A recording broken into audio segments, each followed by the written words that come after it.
अस्सलाम वालेकुम नाज़रीन, मैं हूं मंसूर अली खान। अपने डेली चैनल के ऊपर आपको खुश आमदीद कहेंगे। पिछले 12 घंटे की आम तरीन खबरों के साथ एक दफ़ा फिर आपके सामने हाजिर हैं। इस वीलॉग के अंदर जो खबरें हैं वो तो डिस्कस होंगी, साथ ही उसके ऊपर तबसरा और तजिया भी जो है वो शामिल होगा। लेकिन इस वीलॉग के आखिर में एक मैं अपना एक्सपीरियंस आपके साथ शेयर करना चाहूँगा। आपको मैंने बताया था अपने पिछले वीलॉग्स के अंदर कि मैं इस वक्त नतिया गली के अंदर मौजूद हूँ, और इस ट्रिप के हवाले से एक बड़ी इंपॉर्टेंट अपडेट मरी और इन एरियाज़ के हवाले से मैं एक चीज़ आपके साथ ज़रा शेयर करना चाहूँगा। अपना एक्सपीरियंस जो है वो शेयर करना चाहिए, तो वो मैं सबसे एंड पे जाके जो है आपके साथ शेयर करूँगा। खैर, उससे पहले आपसे रिक्वेस्ट कि चैनल को सब्सक्राइब करना मत भूलिएगा, बेल आइकन प्रेस कीजिए। अगर आपको वीडियो पसंद आए उसे लाइक और शेयर ज़रूर कीजिएगा। अच्छा जी, पिछला वीलॉग जो है वो हमने कल रात को रिकॉर्ड किया था।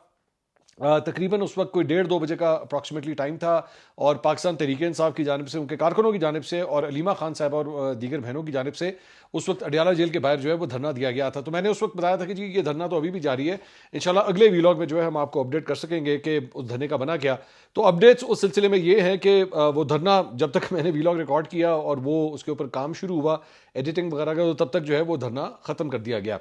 अब पहली बात तो ये कि ऑब्वियसली मैंने आपको ये कहा था कि आपको मैंने पिछले व्लॉग के अंदर ही बात बताई थी कि जो क्राउड नंबर था वो बहुत ही कम था, और वो 10,000 के ऊपर, 10,000 के नंबर के ऊपर जितनी बहस होती रही और जितना उसको पुश किया गया, प्रमोट किया गया सोशल मीडिया के ऊपर, वो करीब तरीन भी जो है वो नहीं आए, लोग नहीं निकले और लोग जो हैं वो अडियाला जेल के बाहर नहीं पहुंचे। अब इसके ऊपर अलीमा खान साहबा जो है एक्चुअली काफ़ी नाराज़ लग रही थी। मीडिया से गुफ्तगू करते हुए जो है उन्होंने ये बात कही भी, उन्होंने कहा जी हम ठीक है, हम धरना तो हम ख़त्म कर रहे हैं महमूद खान अचकजई साहब के कहने के ऊपर जो है, क्योंकि उनको ये एश्योरेंस दी गई है कि जी अगले मंगल को जो है वो आपकी मुलाकात करवा दी जाएगी, तो ठीक है मैं ख़त्म कर रही हूँ। लेकिन अगर अब नेक्स्ट टाइम ये ना हुआ तो महमूद खान अचकजई साहब की बात भी जो है वो नहीं मानी जाएगी। और साथ ही साथ उन्होंने इस अफसोस का भी इजहार किया कि जी 10,000 बंदा जो है वो कहा गया था, लेकिन 10,000 बंदा जो है वो नहीं आया।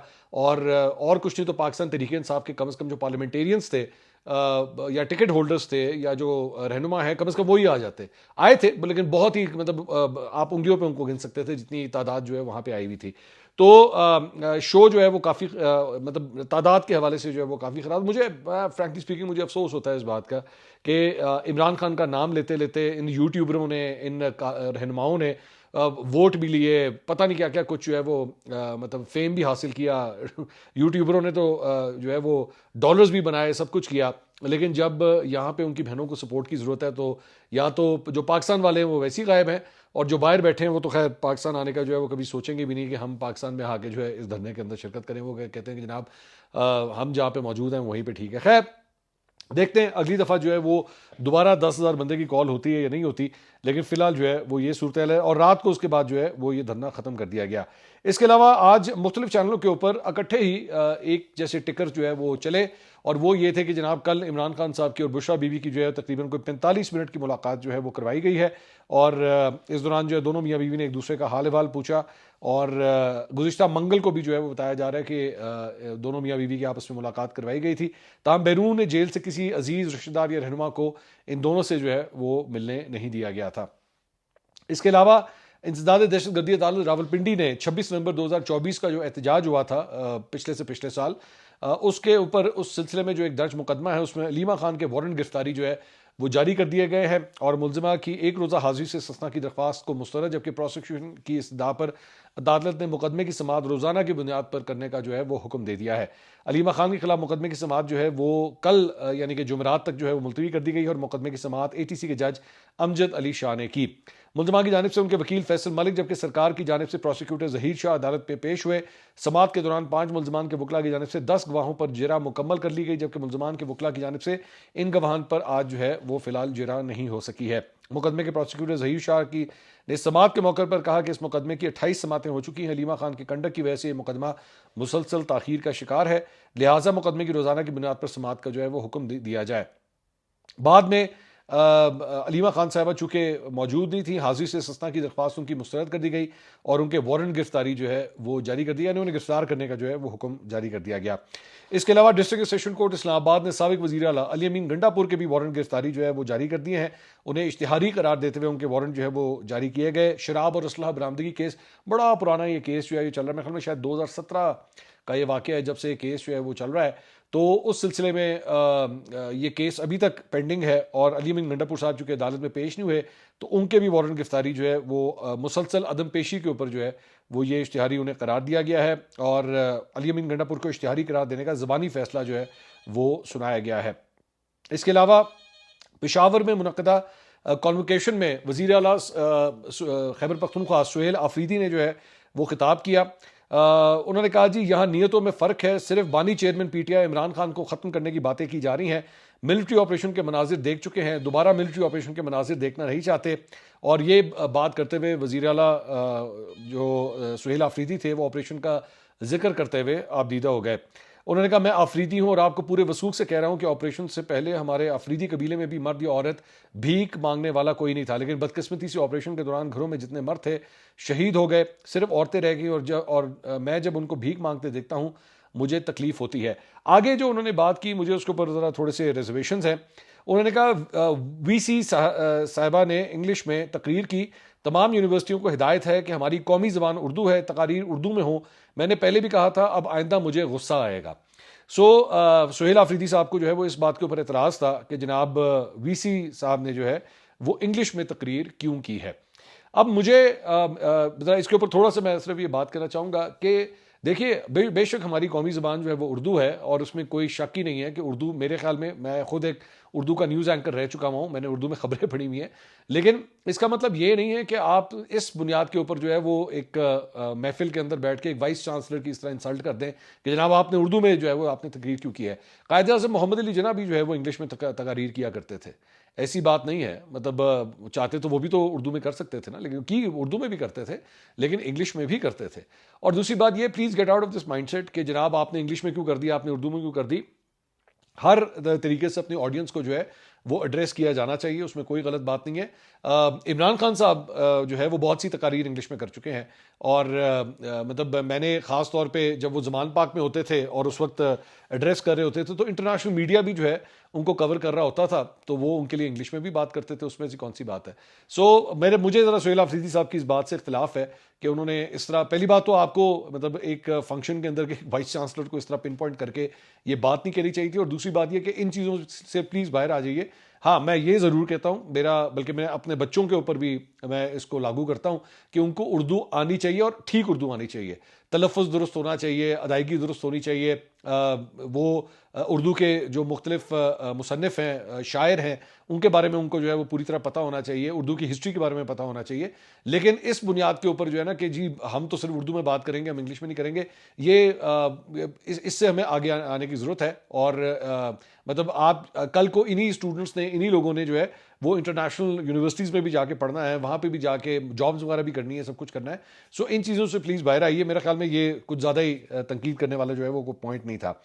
उसके बाद उन्होंने कहा जी एक माइंडसेट नहीं चाहता कि खैबर पख्तूनख्वा तरक्की करे। मुझे बहुत बुरा लगा जब कल प्रेस कॉन्फ्रेंस में कहा गया कि खैबर पख्तूनख्वा को दोबारा दहशतगर्दी की तरफ धकेला गया। बंद कमरों के फैसले खतरनाक होते हैं। मिलिट्री ऑपरेशन की तैयारी हो रही है, 22 ऑपरेशन, 14,000 टारगेटेड ऑपरेशन हुए, हमने निशानदेही की, दहशतगर्द आ रहे हैं, हमने रिपोर्ट दी, अगर ऑपरेशन करना है तो एतमाद में लें, सियासी जमातों यहाँ के मुशीरान को एतमाद में लिया जाए। मेरी आंखों में आंसू डर की वजह से नहीं होंगे। जो बातें करते हैं खैबर पख्तूनख्वा को पहाड़ों के दौर में धकेला जा रहा है, उन्हें हम खैबर पख्तूनख्वा में तरक्की देंगे। तो ये सुहेल आफरीदी साहब ने जो है वो बयान दिया। इसके अलावा कल रात को मोहम्मद मालिक साहब के शो के अंदर खैबर पख्तूनख्वा हुकूमत के जो तर्जुमान है शफी जान साहब, वो तशरीफ लेकर आए हुए थे और उसके ऊपर जो है वो कल रात से एक कंट्रोवर्सी चल रही है। एक क्लिप जो है वो इस वक्त उनका काफ़ी वायरल हो रहा है और वजह यह है कि उनसे सवाल किया गया कि क्या टीटीपी एक दहशतगर्द जमात है। ये बेसिक सवाल था कि क्या टीटीपी एक दहशतगर्द जमात है। पहले उन्होंने कहा इनमें भी ग्रुप्स हैं, जो ग्रुप इस रियासत के सामने, रियासत के कानून के सामने बात करना चाहते हैं, सरेंडर करना चाहते हैं, आप उनसे मुज़ाकरात करें। जो भी रियासत के खिलाफ कार्रवाई करेगा, चाहे वो टीटीपी में हो या टीटीपी से बाहर हो, वो दहशतगर्द है। तो ये उन्होंने इस तरह करके जो है उन्होंने बात की। मोहम्मद मालिक साहब ने फिर सवाल किया कि आप साफ मुझे कहें कि टीटीपी एक दहशतगर्द जमात है। उन्होंने फिर इसका जवाब दिया कि टीटीपी में जो लोग रियासत के खिलाफ हैं वो दहशतगर्द हैं। सो मतलब इफ्स एंड बट्स के साथ जो है वो शफी जान साहब ने जवाब दिया। अब इसके ऊपर जो है बड़ी तनकीद हो रही है इनके ऊपर कि जनाब आपकी ये जो मुबहम किस्म की पॉलिसी है, कंफ्यूज किस्म की पॉलिसी है, इसी वजह से आपके ऊपर जो है वो DGISPR ने भी जो प्रेस कॉन्फ्रेंस की थी आपके ऊपर ये इल्जाम लगते हैं कि जनाब आप लोगों के पास जो है दिल में एक सॉफ्ट कॉर्नर है कि जी ठीक है आप जो है वो रियासत की जो है वो रिट को अगर एक्सेप्ट कर लेते हैं तो फिर हम आपको दहशतगर्द नहीं मानते। आप सिर्फ रियासत की रिट नहीं, अगर आपने कोई कत्ल गारत की है, कोई खून रेजी की है, किसी मासूम का अगर आपने खून बहाया है, आप दहशतगर्द हैं, सिंपल एज दैट। इसमें there is no question about. और बल्कि मैं तो यहाँ पे कहूँगा कि शफी जान साहब को चाहिए था कि अपने जो वजीर आला हैं सुहेल आफरीदी साहब, उनसे ही एक लेसन ले लेते, क्योंकि जब सुहेल आफरीदी साहब इधर लाहौर आए हुए थे तो मैंने उनसे एक्चुअली ये स्पेसिफिक सवाल किया था सुहेल आफरीदी साहब से कि आप तहरीक तालिबान पाकिस्तान को दहशतगर्द समझते हैं ना, दहशतगर्द जमात समझते हैं? उन्होंने कहा हाँ बिल्कुल, इसमें कोई डाउट नहीं है। मतलब उनका बड़ा clear cut crispy short answer था और उसमें उन्होंने कहा जी there is no question about that. तो मैं आई वाज एक्चुअली सरप्राइज कि शफी जहान साहब जो हैं इसके ऊपर इतने ले तो लाल से क्यों काम ले रहे हैं। बड़ा क्लियर कट उसके अंदर उनको मौकफ रखना चाहिए था कि हाँ जी वो दहशतगर्द है, बात खत्म होगी, इसमें कन्फ्यूजन वाली क्या बात है, इसमें there is no question about that. इसके अलावा जनाब एक्सप्रेस ने यह रिपोर्ट किया है कि वज़ीर आज़म शहबाज शरीफ ने हुकूमत और PTI के दरमियान मुज़ाकरात के लिए ग्रीन सिग्नल दे दिया है। वज़राए के मुताबिक हुकूमत और तहरीक इंसाफ के दरमियान मुज़ाकरात के मामले पर शहबाज शरीफ साहब ने स्पीकर सरदार अयाज सादिक को ग्रीन सिग्नल दे दिया है, जबकि हुकूमती वक्त जो है वो स्पीकर की दरख्वास्त पर मुज़ाकरात के लिए तैयार है। तहरीक इंसाफ के मुंतखब नुमाइंदों से ही मुज़ाकरात जो है वो होंगे, गैर मुंतखब नुमाइंदों से बातचीत जो है वो नहीं की जाएगी। अब ये जो मुंतखब नुमाइंदे और गैर मुंतखब नुमाइंदे हैं ना, इसमें एक बड़ी बारीकी है और इसकी वजह यह है कि मुंतखब नुमाइंदे में जो है वो कौन है, जारी बात है उसके जो फेस हैं वो है बैरिस्टर गौहर जो चेयरमैन है पाकिस्तान तहरीक इंसाफ के, और गैर मुंतखब कौन है वो है सलमान अकरम राजा जो कि इस वक्त पार्लियामेंट का हिस्सा नहीं है। ओन चौधरी के हल्के से इलेक्शन लड़े थे। ओन चौधरी टेक्निकली स्पीकिंग तो मतलब जो रिजल्ट आया था उसमें ओन चौधरी साहब ने इलेक्शन जो हरा दिया था, लेकिन जाहिर बात है वो इलेक्शन जो है काफ़ी मुतनाज़ है। बहरहाल that is a different debate. Salman Akram Raja साहब जो है वो गैर मुंतखब हैं, तो इसका मतलब है कि हुकूमत ये कह रही है कि जो लोग पाकिस्तान तहरीक इंसाफ के पार्लियामेंट के अंदर मौजूद हैं उनसे हम बातचीत करेंगे, लेकिन अगर जो बाहर है, मतलब कौन बाहर है, मतलब इमरान खान साहब की बहनें बाहर, खैर वो तो कहते हैं हमारा सियासत से कोई ताल्लुक ही नहीं है। सलमान अकरम राजा साहब जो हैं वो बाहर हैं, शौकत बसरा वो बाहर हैं। सो ये वाली जो लॉट है ना, इनसे मतलब कोई बातचीत जो है वो नहीं होगी। जो लॉट अंदर बैठी हुई है उनसे बातचीत करने के लिए जो है हुकूमत रजामंद है कि जी ठीक है इनसे जो है वो बातचीत की जा सकती है। और इसके अलावा स्पीकर ऑफिस ज़राए के मुताबिक सरदार अयाज सादिक ने अभी तक पार्लिमानी कमेटी बरकरार रखी हुई है। ऑपोजिशन रजामंद हुई तो फौरी तौर पर स्पीकर पार्लिमानी कमेटी का इजलास जो है वो बुलाएंगे। और इस हवाले से पार्लिमानी ज़राए का कहना है कि स्पीकर की पेशकश के बावजूद अभी तक ऑपोजिशन ने उनसे रब्ता नहीं किया। स्पीकर ने तहरीक इंसाफ को अपने चैम्बर में आने की दावत फिलहाल दी हुई है, लेकिन अभी तक इस सिलसिले में कोई रब्ता नहीं हुआ। दूसरा, आज इस्लामाबाद में नेशनल डायलॉग कमेटी के जेर तमाम जो है कौमी कॉन्फ्रेंस का एलामिया जो है वो जारी कर दिया गया। ये जो नेशनल डायलॉग कमेटी है ये फवाद चौधरी साहब की जानिब से बेसिकली जो इनिशिएटिव लिया गया था, मैंने आपको बताया था कि इस सिलसिले में मुझे भी दावत दी गई थी, लेकिन मैं वेकेशंस के सिलसिले में चूंकि इस वक्त नथिया गली के अंदर मौजूद हूँ तो मैं उसमें शिरकत नहीं कर सका। लेकिन मैंने देखा वहाँ पे मेरे सामने चंद तस्वीरें आई जिसमें मुझे काशिफ अब्बासी साहब नजर आए, मोहम्मद मालिक साहब, जर्नलिस्ट की मैं बात कर रहा हूँ, मोहम्मद मालिक साहब मुझे नजर आए, अलीना शगरी साहिबा मुझे उसके अंदर नजर आई, मेरा ख्याल में फरिया इदरीस साहिबा भी जो है वो भी शायद इसके अंदर मौजूद थी। तो इस तरह मतलब चंद जर्नलिस्ट भी जो है वहाँ पे आए हुए थे। इसके अलावा शेर अफजल मरवत, बैरिस्टर सैफ, शाहिद खान अब्बासी, फवाद चौधरी, इमरान इस्माइल, फैसल चौधरी, ये मतलब फवाद चौधरी साहब के भाई, तो इस तरह ये वसीम अख्तर MQM से, ये दीगर रहनुमा भी जो है मुझे वहाँ पे नजर आए कि वो वहाँ के ऊपर मौजूद थे। इस मौके के ऊपर मोहम्मद अली दुरानी वहाँ पे मौजूद थे और वसीम शहजाद जो है वो भी वहाँ पे मौजूद थे। एलामिया में जो है वो कहा गया है जी सदर पाकिस्तान नवाज शरीफ और वज़ीर आज़म पर मुश्तमिल कमेटी जो है वो तश्कील दी जाए और कमेटी सियासी कैदियों के साथ मिलकर डायलॉग कमेटी को बढ़ाए। सेनेट और कौमी असम्बली में फौरी तौर पर अपोजिशन लीडर की तैनाती की जाए। ख़वातीन सियासी वर्करों को फौरी तौर पर बहाल किया जाए और सियासी कारकुनान की रिहाई के बाद हुकूमत पर मुज़ाकरात का एतमाद बढ़ेगा। मीडिया की सेंसरशिप को ख़त्म किया जाए और सियासी अफराद पर मुकदमात ख़त्म किए जाएँ। शोधा के दर्जात की बुलंदी के लिए दुआ की गई। नेशनल डायलॉग में बातचीत के अमल को जारी रखने का पर इतफाक़ किया गया और नेशनल डायलॉग कमेटी का आइंदा इजलास जो है वो अब मुल्तान के अंदर होगा। तो ये जनाब इस सिलसिले में जो है बातचीत। अब ज़हन में रखिएगा कि इसके अंदर पाकिस्तान तहरीक इंसाफ ने या तहरीक तहफ़्फ़ुज़ आईन पाकिस्तान का जो प्लेटफॉर्म है महमूद खान अचकज़ई साहब वाला और वो जो प्लेटफॉर्म के दीगर लोग हैं उन्होंने इसके अंदर शिरकत नहीं की है। So obviously the biggest opposition platform वो उसने अपने आप को इस नेशनल डायलॉग कमेटी से जो है वो दूर रखा है, but as a matter of fact मेरे ख्याल में ये एक अच्छा इनिशिएटिव है। I think this is good initiative. और अगर कोई किसी तरीक़ाकार के जरिए मामला जो है वो आगे बढ़ सकते हैं, सुलझाए जा सकते हैं, so I don't think this is anything wrong in that. मेरे ख्याल में इट्स अ गुड इनिशिएटिव। इसके अलावा सहाफ़ियों से गुफ्तगू करते हुए शेर मरवत ने कहा कि पाकिस्तान तहरीक इंसाफ के बारे में उन्होंने कहा जी इतनी बड़ी सियासी जमात है लेकिन ऑपोजिशन लीडर किसी और को नामजद कर दिया, ये किस तरह के फैसले हो रहे हैं। शेर मरवत ने सवाल किया कि क्या कोई एक भी फैसला ठीक किया गया है। बैरिस्टर सैफ ने का कहना था कि जी पॉलिटिकल पोलराइजेशन की वजह से मुश्किलात हैं, इस किस्म के डायलॉग से मुल्क को दरपेश मसाइल कम किए जा सकते हैं। बाज़ सियासी जमातें यहाँ मौजूद नहीं, उनको खदशा है कि शायद उनसे उनको सियासी नुकसान होगा। पीटीआई और रियासत के दरमियान इख्तिलाफात को कम करने की जरूरत है, यकीनन इमरान खान को रिहा करना जरूरी है। इनके अलावा तमाम सियासी कैदियों को रिहाई दी जाए। इमरान खान की रिहाई के बाद जो सूरत हाल होगी उससे हुक्मरानों को खदशात हैं। इसके अलावा सलमान अकरम राजा साहब के हवाले से हमने पिछले वीलॉग के अंदर हमने बात की थी कि जनाब पिछले से पिछले वीलॉग के अंदर हमने बात की थी कि उनका और बैरिस्टर गौहर वाला एक इशू जो है वो काफ़ी ज़्यादा हाईलाइट हुआ है। उसके ऊपर अब उन्होंने एक और ट्वीट किया, बल्कि एक्चुअली तो एक बड़ा लंबा थ्रेड है ट्वीट्स का, मैं उसका शॉर्ट फॉर्म से आपके साथ शेयर कर दूंगा। एक जो ट्वीट उन्होंने किया, उन्होंने कहा जी गौहर साहब इमरान खान साहब के मुकर्रर करता और मुंतखब चेयरमैन है।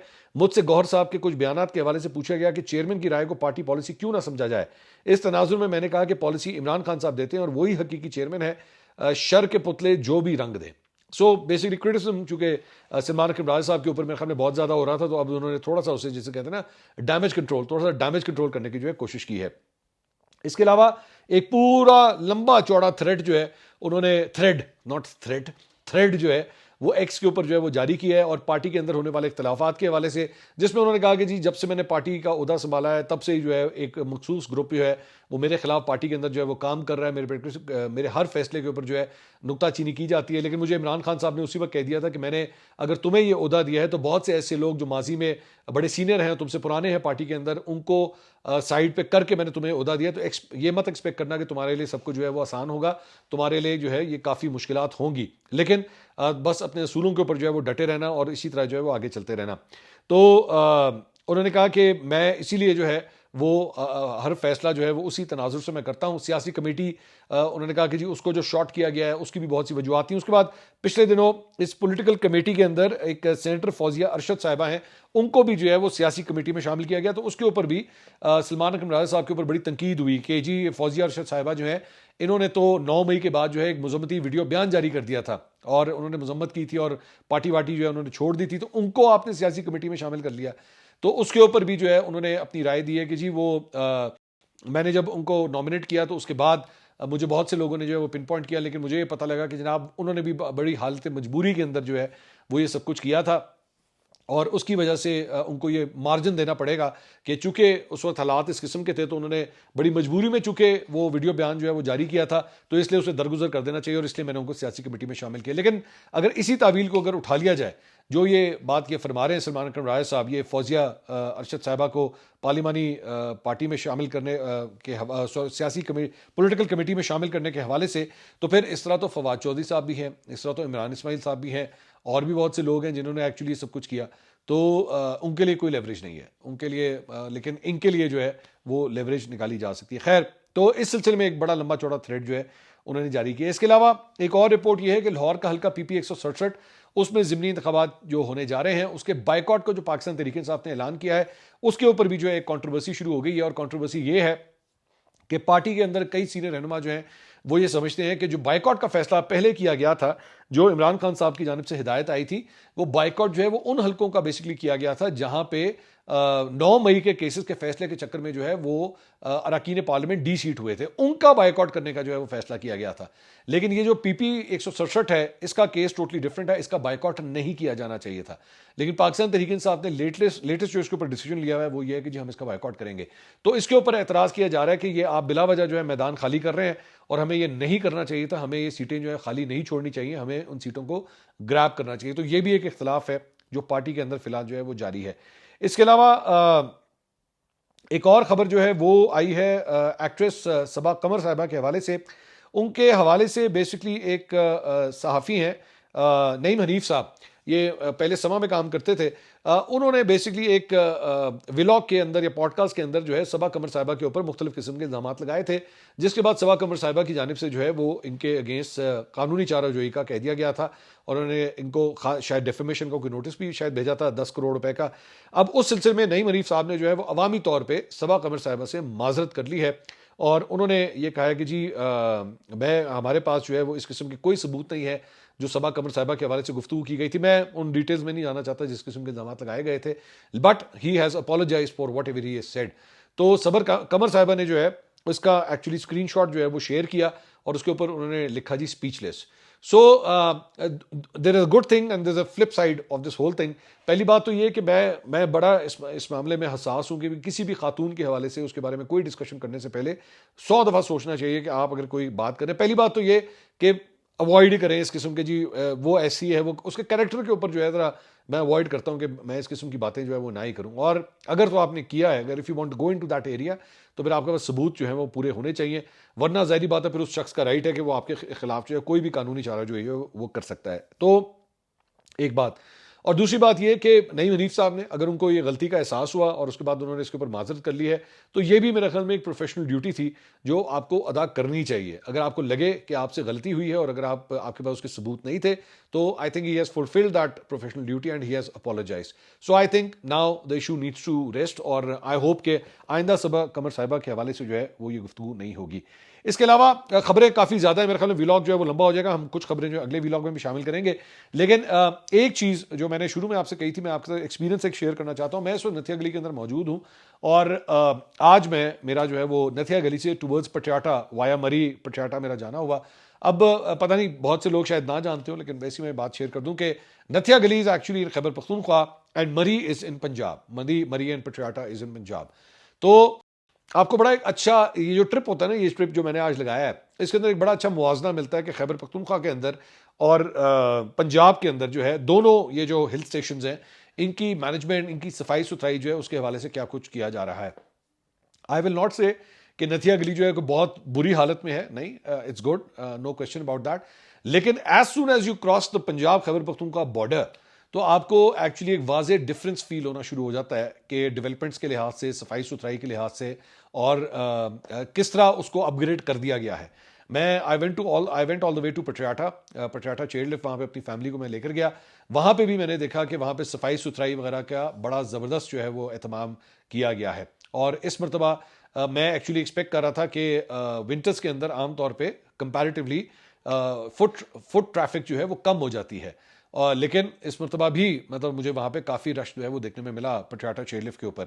सो आई वांट टू से दिस के मरीम नवाज साहिबा की जो हुकूमत है पंजाब गवर्नमेंट, उसने मरी और इसके जो मज़ाफ़ात हैं इसमें बहुत अच्छा काम किया है, सफाई सुथराई के हवाले से और रोड सेफ्टी के हवाले से। मुझे पुलिस के जो है वो काउंटर्स मुख्तलिफ जगहों के ऊपर नज़र आए, पुलिस मुझे एक्टिव नज़र आई। इसके अलावा टूरिस्ट को फैसिलिटेट करने के लिए मुख्तलिफ जो कैबिन्स बनाए गए हैं, that was a very good sign. Public toilets मुझे नज़र आए, वो भी एक अच्छी डेवलपमेंट थी। एक जो कंसर्न जो मुझे कुछ लोगों की जानिब से जो पता लगा है वो है होटल रेट्स के हवाले से, कि मनचाहे होटल रेट्स जो हैं वो वेदर कंडीशंस को देखते हुए जो है वो निकाल लिए जाते हैं। इसका भी जो है वो सद्भाव होना चाहिए, इस चीज़ को भी जो है ख़त्म होना चाहिए। दूसरा थोड़ा सा जो मुझे पटियाटा के अंदर एक चीज़ महसूस हुई और वो भी टॉप के ऊपर जाके, कि वहाँ पे डेटा सर्विसेज जो है वो अभी भी काम नहीं कर रही।